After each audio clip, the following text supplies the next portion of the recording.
evangélica metodista portuguesa. Alguma vez sentiu como se a terra debaixo dos seus pés estivesse a desaparecer ou a tremer? No sentido literal da palavra, por exemplo, durante uma enorme chuvada ou mesmo durante um terremoto? Ou no sentido figurativo, quando parece que de repente tudo na nossa vida se torna incerto, inestável, escorregadio? Face à diagnose de uma doença grave? Face à morte de um familiar ou de um amigo, de uma amiga? Face a um divórcio ou face à perda do emprego? É como se um vento sacudisse tudo na nossa vida. Sacudisse as nossas certezas, sacudisse o nosso dia a dia, sacudisse inclusive a nossa fé. Para muitos, tem sido esta a sensação desde março, com a chegada do coronavírus e da pandemia. O que é que nos sustém numa situação destas, num tempo destas? O que é que nos pode guiar e orientar num mundo virado ao contrário? Como é que podemos encontrar a calma, a sabedoria e a paciência para podermos enfrentar as tempestades da vida? Encontrei uma resposta surpreendente em duas imagens da Bíblia, apresentadas na Bíblia. A primeira, no livro de Daniel, o profeta. É a imagem de uma curiosíssima estátua imponente, poderosa, que resta em cima de pés de barro, ou seja, em cima de pés imensamente frágeis. A segunda imagem, no Evangelho de São Mateus, mostra-nos duas casas, num grande temporal. Uma resiste, a outra é levada pelo vento e pelas águas. Vamos explorar estas duas passagens bíblicas, mas antes de abrir a Bíblia, eu decidi falar com um bom número de jovens e também adultos e a perguntar-lhes como é que experimentaram este tempo da pandemia. O que é que tem ajudado nesta tempestade da vida? Talvez não seja surpreendente que praticamente todos os que perguntei me responderam o mesmo. O mais importante para suportar este tempo, para passar este tempo, tem sido a família e a internet e o smartphone. Não é surpreendente? Não é surpreendente, pois de facto ajuda imenso podermos partilhar com outros a nossa ansiedade.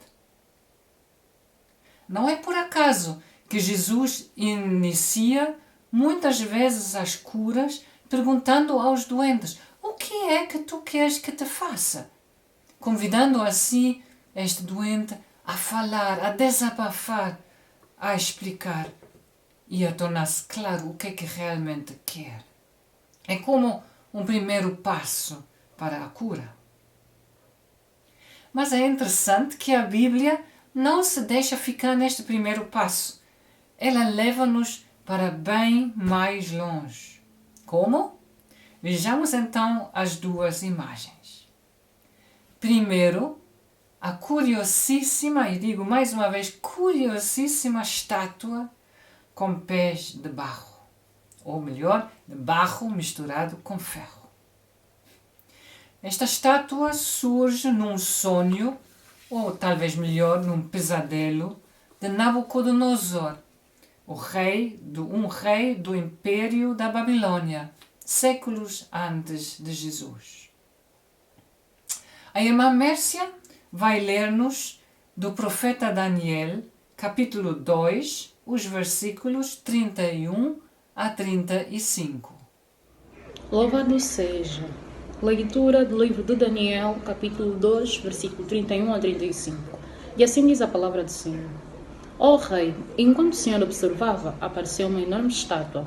Essa estátua, que era muito grande e extremamente brilhante, estava à sua frente e a sua aparência era amedrontadora. A cabeça da estátua era de ouro puro, o peito e os braços eram de prata, o abdômen e as coxas eram de cobre. As pernas eram de ferro e os pés eram parcialmente de ferro e parcialmente de argila. Enquanto o Senhor observava, uma pedra foi cortada de um monte, não por mãos, e atingiu os pés da estátua, que eram de ferro e de argila. E esmiuçou-os. Então, o ferro, a argila, o cobre, a prata e o ouro foram esmiuçados de uma só vez e ficaram como a palha que voa da era do verão. O vento levou-os sem que se pudesse encontrar qualquer vestígio. No entanto, a pedra atingiu a estátua, tornou-se um grande monte e cobriu toda a terra. Palavra do Senhor. Realmente, é uma estátua impressionante, não é? Cabeça de ouro brilhante. Brilhante como todo o brilho daquele enorme e poderosíssimo império babilônico no tempo de Daniel, o profeta, e do rei Nabucodonosor. Braços e peito de prata, a evocar e a relembrar a riqueza deste império. Riqueza, basta ou convém lembrar, riqueza amontoada nas conquistas dos povos vizinhos, como o povo de Daniel, o povo de Israel. Pernas de ferro, a evocar o poder do rei e a força dos seus exércitos. Quem olha esta estátua, da cabeça até as pernas, ficará claramente deslumbrado e provavelmente também intimidado com tanto poder, tanta riqueza, tanto sucesso, tanto esplendor. Só que ainda há os pés. Pés não de ouro, não de prata, nem de cobre, nem de ferro, mas sim de uma mistura de ferro e barro. Tão frágeis, portanto, que uma pequena pedra que cai basta para fazer cair toda a estátua. Nada resta do seu esplendor, nada resta da sua riqueza, nada resta do poder, apenas uns escombros. O que é que nos sustém nas tempestades da nossa vida? Certamente não pés de barro, pés tão frágeis, pés tão pouco resistentes. Ouço nestas palavras da Bíblia o desafio para olharmos a nossa vida e a olhá-la toda, da cabeça até aos pés. Será que a nossa vida se ergue sobre pés firmes, fortes, ou sobre pés tão frágeis como aquela estátua? Este olhar crítico sobre a nossa própria vida, esta interrogação, podemos colocá-la, sim, a nós próprios. E podemos fazê-la em relação à nossa família, à nossa igreja local, ou à sociedade em que vivemos, em Portugal, na Europa, ou seja, como for. O que é que vê quando olhamos bem? Talvez queira fazer-se acompanhar por esta questão nos próximos dias. Convém anotar as suas observações. Se possível, partilhá-las no grupo a que pertence ou na sua família. E certamente levá-las em oração a Deus. E depois avançar, porque não basta apontar as fraquezas, é preciso fortalecer. Não basta apontar a doença, é preciso curar. Vejamos então a segunda imagem na parábola das duas casas e da grande chuvada. O irmão Miranda vai lê-la em Mateus 7, versículos 24 até 28. Todo aquele, pois, que escuta estas minhas palavras e as pratica, assemelhá-lo-ei ao homem prudente, que edificou a sua casa sobre a rocha, e desceu a chuva, e correram rios, e assopraram ventos, e combateram aquela casa, e não caiu, porque estava edificada sobre a rocha.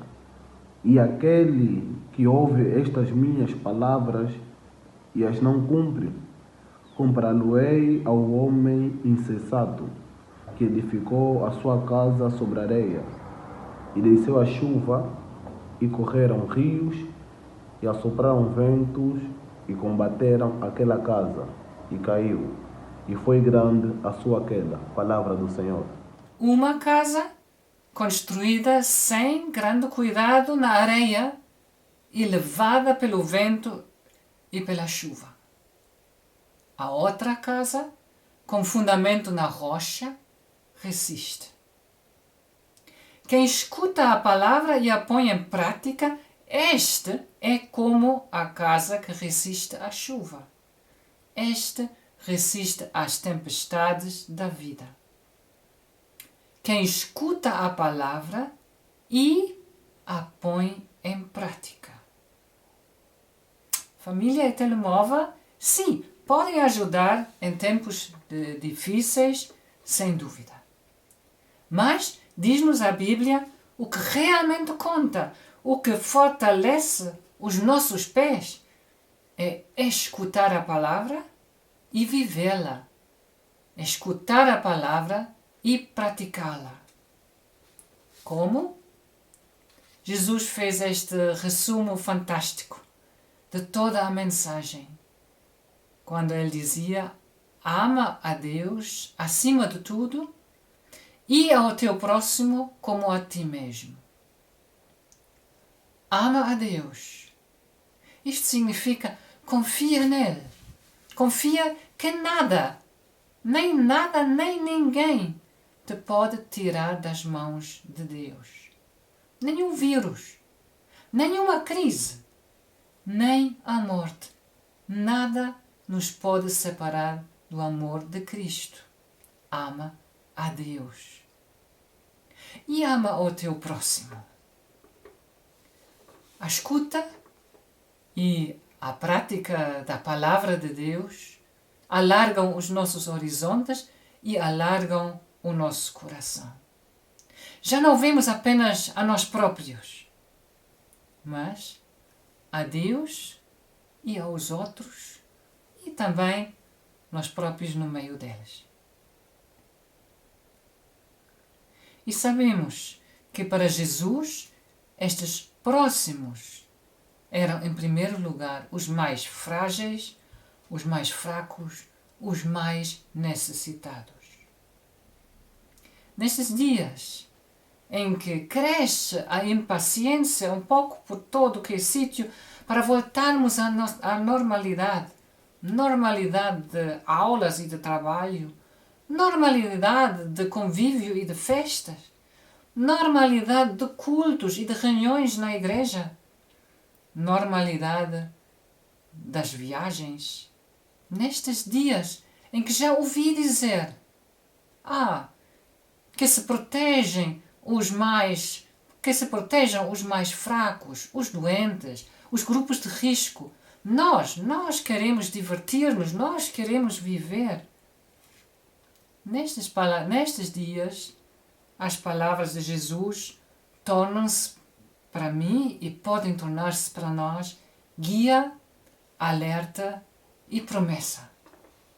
Todo aquele que ouve as minhas palavras e as pratica, este será como o homem prudente que construiu a sua casa não em cima da areia, mas sim em cima da rocha.